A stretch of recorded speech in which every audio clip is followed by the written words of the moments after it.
Hey everyone, Rascal here. And Mama, welcome to our podcast. Today's podcast we're discussing the Amazon series, The Legend of Vox Machina, which is requested by Rascal family member Applejack. Yes, it's our first Prime member exclusive series.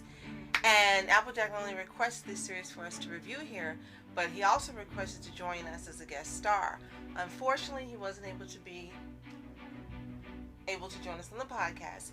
But we thank you so much for your recommendation, and we wish you were joining us, AJ. We appreciate it. Yes. And before we start, be sure to like, subscribe, and click the notification bell to get updates on future podcasts and all the past videos. Yes, absolutely. And we have to say, we probably would have never tried watching this if it weren't for AJ. That's true. And we really would have missed out on a great series.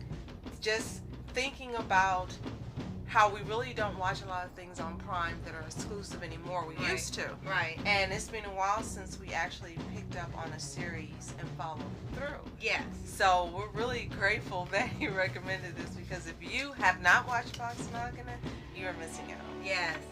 And I think the last series we saw in full from there was Nico and the Sword of Light, back when it only had one season. And we kind of were hesitant on watching more We Amazon. just had magic for the live action. Right. We kind of were hesitant on watching more Amazon exclusive because they used to have a thing called pilot season. Which we loved. Right. But the things that were really good and popular, they chose not to do, and they instead went with things that would get more points with different groups of people. And if you remember this, the two that we chose that never saw the light of day were Heiston and Eddie of the Realms Eternal, which we were like, how could anyone not make these two series? Well, guess what? They didn't. Right. And this was before Netflix became known for being the place to go with anything, and you could get it greenlit and made. And most likely Amazon decided to keep the rights to these series because it's like they've never existed. Right. So for here, the good news is that this wasn't really a pilot per se for Amazon exclusively. It was actually a crowd-funded series this time. By Critical Role, which is headed by Matthew Mercer, one of our legendary voice actors. Yes. You know from roles such as, of course, Levi Ackerman on AOT, and Sinbad on Magi, and just a host of other roles that would take a long time to mention here.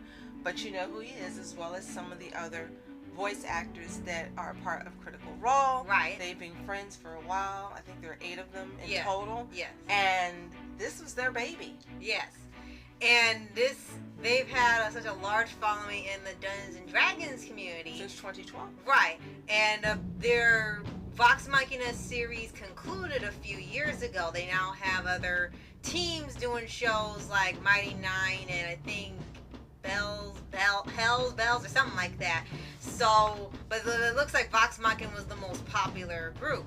And because it was so popular, they decided, why don't we make an animated series about the team? And they had a Kickstarter event. And originally they wanted to do one standalone special, which they mentioned on the video they created that it's $750,000 to produce one episode. Right. So the goal was only one episode and $750,000. Right. And then when they started getting more and more support, they decided to make it into a series. And originally the series was supposed to be taking place before any of their role-playing games, supposed to be like, I guess, either Origins or all new events. Well, they had far surpassed their goal by, I think the amount was $11.75 million. Yes. So because it ended up being so popular, and they asked, why don't you just do the story that you were doing during the streaming, do those events instead of just doing all new ones that they can't follow. They decided to switch gears and cover one particular arc of their story and just fully animate it. And this is supposed to be nearly line for line with their live stream. So if you watch them and you watch the episode, you can almost have almost as if their voice acting is line for line with what the original was. Now here's the great news. We've never seen a Critical Role event or read a book or anything. And the great news is you don't have to. You will enjoy this just as if you've been a longtime fan. And after watching this, you will become longtime fans. Yes. This is an outstanding series.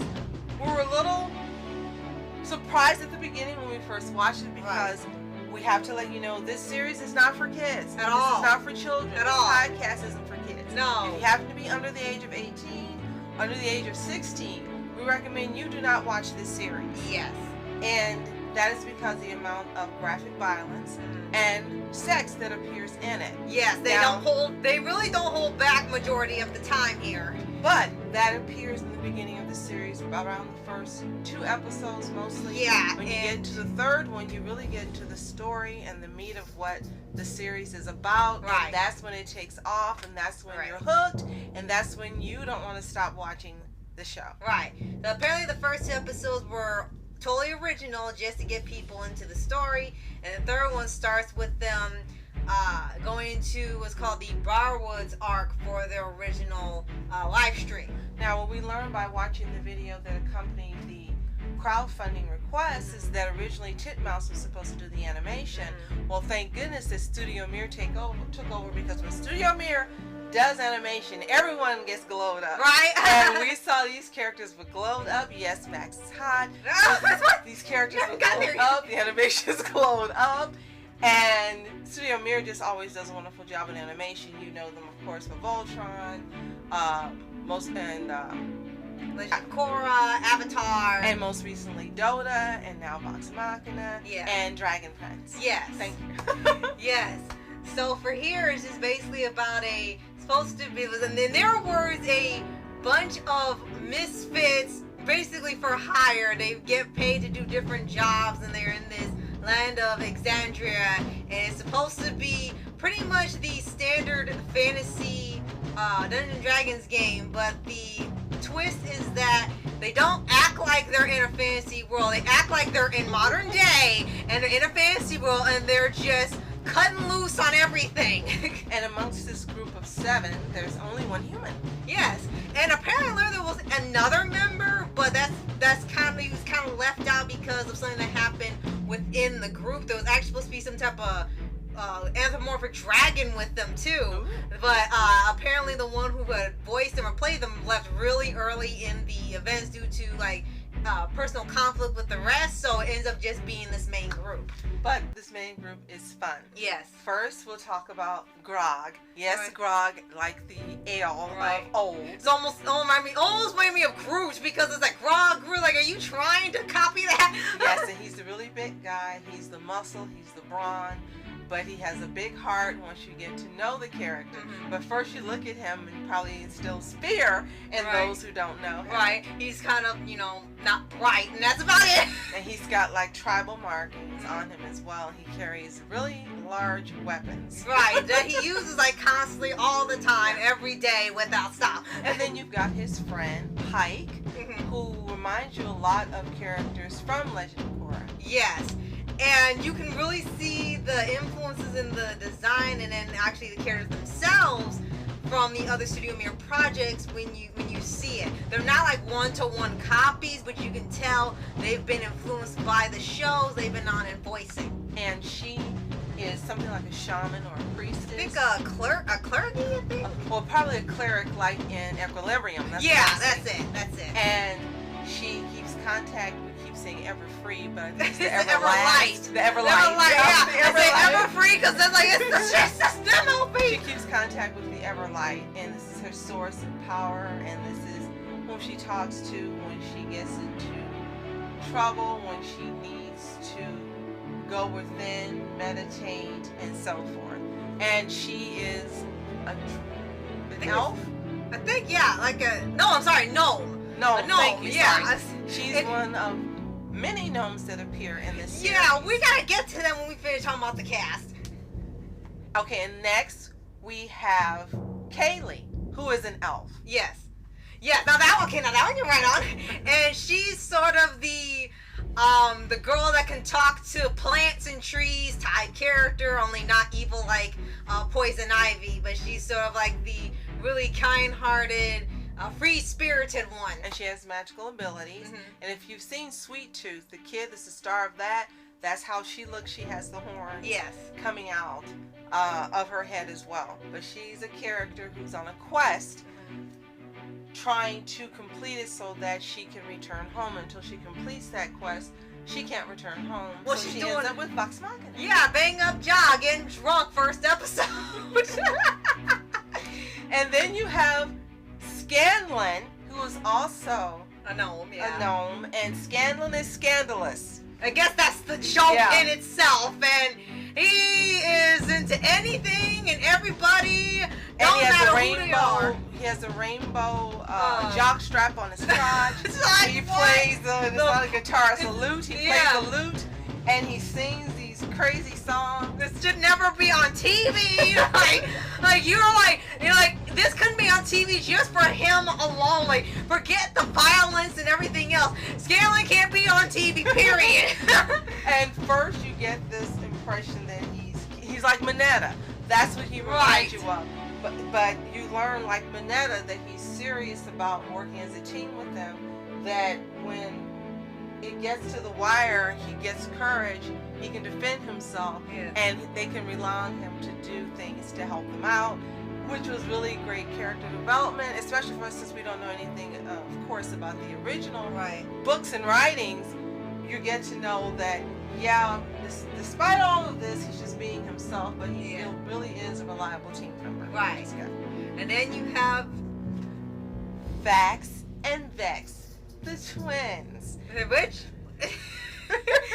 And unfortunately I think this is for a lot of fans, and they even make a joke about it within the show, is that you forget which one is which. And I kept calling one the other almost the entire series. I kid you not. I kept thinking Vex was Vax and Vax was Vex, and I kept forgetting. Well, remember, this podcast is not for kids, so I'm going to share with you, like I shared with Rascal, how I remember Vax and Vex. I remember Vax, vaccination, needle, penis, because it's a guy, and then Vex, woman, vexation. So, Vax and Vex, Vex is hot. I was like, what? And that's how I mind associated very quickly how to know Vax from Vex. Oh my gosh. And they're twins who, of course, have been together their entire lives. From what we understand from what we see in the show, there's been a tragedy, and they've been on their own together ever since. Right. And they are also elves. I think they're half elves, half something else. Right. They're half elves. And they, of course, they do stick together. They're reliable. They each have their own personalities, but you can see they get along very well. And they have, forgive me, something like fun. What the heck was that? They've been depending on each other for a very long time. You can tell in their interactions with each other how they can have the twin action, knowing each other's thoughts, and how they're very protective of each other and whom they deal with. Right. And they are a fun set of twins. Yes, absolutely, because the dialogue they have is just, you can tell it's just sibling dialogue. So a lot of people who have siblings or they're twins, they can probably relate to this, not just if you watch Critical or not, and just like hearing the banter alone is enough, because the stuff they say to each other is like, why did you say that? Before this, the two most entertaining twins for me were on Gravity Falls. Now, I'm sorry, Vax and Vex, Vax is hot, has taken over the twins. And then last but not least, we have Percival. Yes. Or Percy, as he's called. Yes. And he is the lone human in the group. Right. I a little bit ironically, because most of the time you see these fantasy shows or D&D stories, everyone is either a human with one non-human, or it's a mixture. And here they just have only one human, which is really unusual to have one human in a bunch of fantasy characters. But surprisingly, here is really interesting. His backstory and what has happened with him is what fuels the art of the series. Yes. And when you think it can't get bad, can't get worse, it gets worse when you find out more and more about what has happened to him. Yes. And what was really funny, and Rascal kept laughing, is that a couple of things, actually every episode, I kept figuring some things out every single episode. Once per episode, she caught on to something, and literally once per episode, all 12, she figured out something. There was still a lot of surprises, but it was like every single thing she got. Which means I really, really enjoyed it. And Percy is a really interesting character. His character development by the end. He's deep. Again, he's got deep wounds. And you learn that you look at Percy, and yeah, Percy's hot too. But here's the thing. You look at him, he's human, and you think, okay, he's going to be the weak one. Oh, no, that's not what happens. No! We can't spoil some of the things that happens with him. But he's the scariest one, ends up being the scariest one in this entire group. Right. It's so bad that even the non-humans can get scared of him. And of course, now we have another one of our favorite ships as a result of this show with Percy and Vex. Yes, I got it this time. And one thing I must bring up about that is that for me, I did not catch on that was a ship until towards the end. And it was obvious to me from the beginning. I did not catch it. That's her man. She likes him. I knew it from the beginning. And I kept all the little things that were being pointed out after we finished the series and went online because we didn't want any spoilers. We went onto Twitter, and people who love Critical Role and love the series and have been there since the beginning were sharing all the looks and things, and Eric kept going, you said that, and you said that, and you said that, and you said that, and you said that. And we really didn't start discussing, okay, we weren't into the ship or anything in the beginning, but when it got towards like the halfway point, one of the characters temporarily leaves the story for a little bit. They said, okay, let's see, we're halfway. Let's see what ships they got. Okay, got this one and this one. Okay, we see it. And then you mentioned them. I'm like, they're one? Yeah. They're one? And I didn't even know like they're supposed to be one. I didn't realize it. And then someone put up like a compilation video. It's like, okay, here, you can see it without rewatching the whole show. And it's like, I did not realize all of these moments were it. I thought they were just making banter. But I didn't. It was so much fun. I really didn't get to the final episode when it got to a really intense moment. It's like, oh, okay, now I get it. And every moment that you were supposed to cry when you're watching this, okay, you guys know me, I was crying. Every time I was supposed to cry, I ended up crying. And I have to say the writing for this is just extraordinary. You're taken on a ride from the very beginning, from the first moment this series starts, from the very first episode to the end. And when it finished, we were like, oh no, how long do we have to wait? We need to see season 2, because really this is an outstanding series. Yes. And if you are fans of Critical Role, or you've been with us since the beginning, you've read the books, anything, let us know more in the comments. Tell us how to start the books. Where should we start? What do we need to do so that we can be in on some of the wonderful experiences you have reading different series and seeing different web series and as well. So let us know in the comments. Right. And 2 things I definitely got to bring up is... we didn't bring up the cast. Yeah, well, that was going to be one. Awesome. And the other thing quickly was that we said they have a really large selection of fantasy characters from human to non-human. And we could actually notice there was a lot of things they're influenced by. And there was a huge amount of gnomes in here. And all we could think of was Artemis Fowl. Instead of elves, which were basically human size, they had gnomes in their place, and they even match the descriptions like the book. Now you could say, well, you could even match it up with Lord of the Rings and the dwarves and stuff, but even they weren't in there as much as the ones in Artemis Fowl. The elves, they were just like everywhere in there, and in here it's like this was their elves, instead they used gnomes, because they were pretty much in the higher ranks. They were taken seriously as regular sized characters, and it got to a point where like you could even see the influence in the powers and a couple of the interaction things. You could tell a few of them or someone on there had read Artemis Fowl. Absolutely. And we have. So if you haven't, you need to. Right? We got to keep promoting that book. And if you have seen the series and you notice this as well, let us know in the comments. Yes. You too, AJ. Yes. So, going to talk about the cast quickly. I'll name the few that I know offhand quickly, because I'm sure you know them all. Matthew Mercer, of course. Yes. Liam O'Brien. Ashley Johnson. Yeah. Thank you. Okay. Liam O'Brien. I said Liam O'Brien. Oh, jeez. Why you keep taking... You took the big one. I said Matthew Mercer, Liam O'Brien, Ashley Johnson. Sam Riegel. Yes. The one that is Percy, I'm not really familiar with him. It's the only time I've seen him. in a voice acting role. And we have to say, before we even get to the name, that he reminds us of Lotor's voice actor. Yes. And at first we really thought that it was AJ Lacoste. Yes. We was like, oh, that's AJ Lacoste. And then we saw the names come up. We were like, oh my gosh, it's not him. Right. He sounds just like him. He's doing a really great job.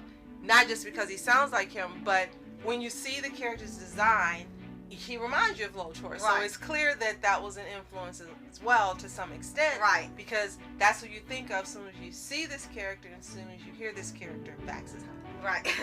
And then they also had what they call guest stars, or you got a few more, a couple more people. Oh yeah, well. yeah. But yes, you can't talk about the guest stars. Very. All right. Go ahead now. What were the others for the Vox Machina cast? Because so you mentioned Sam Rico, and we were talking about Liam O'Brien. Vax. Yeah. Taliesin Jaffe. Okay, that was for Percy. That's for Percy, right? Yeah. So that's his voice actor, and you also have Marisha Ray. Mm-hmm. And Travis Willingham. I don't know how we could leave him to last, as much as we love him from Full Metal Alchemist. Yeah. And Tiger and Bunny. Right. But yes, Travis Willingham. And quickly want to bring up that Tiger and Bunny 2 has come to Netflix. Mm-hmm. And of course we were expecting Travis Willingham to do Rock Bison, and then we heard him, we're like, that's not him. Right. Well, now we know that this is probably the reason why he didn't end up there. Right. So it's a good reason for him not being there. It's not that he just didn't come back because they didn't want him or whatever, but because this was definitely a better opportunity. So we're really happy for him, although we do miss Travis Willingham as Rock Bison. Yes, yes. And as you were mentioning, there are also some guest voice actors. Oh, and Laura Bailey. Sorry. Lass and Laura Bailey. Right. So there are some guest actors that come. They get billing as guests, but they're not part of the regular cast, like the ones that we mentioned. Right. Carrie Payton as I guess you could say the king. You have Grey Griffin, Stephanie Beatrice, David Tennant. Yeah. It was just like, how did all these people on here? They know them too? So it's fun when you're watching and listening because Prime has this, what do you call it? They call it X-ray.